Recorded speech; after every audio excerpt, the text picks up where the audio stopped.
I'm Hennie van Greunen. I'm co-director of Wordsmith Theatre Factory. We've just entered into an agreement with Curro to nurture the arts, the performing arts and creativity within the Curro family of schools. In order to get the importance across of this for learners, I can only tell you about Cindy Page.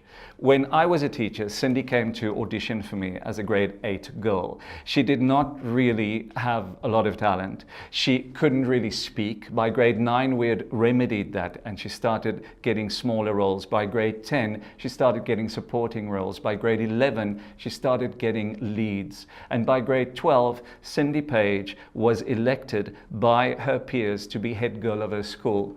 She was the type of head girl where the principal could go, "Cindy, we have a speaker coming, he's 10 minutes late," walk out on stage and keep 1,000 learners busy for 10 minutes. And Cindy Page did that. Today she's not an actor, but she's a well-rounded human being, because that is what the arts and creativity do. They are the connective tissue between the hard skills that we have as humans. And what is very important for me is they create a solid sense of empathy. And that is what we're really looking forward to.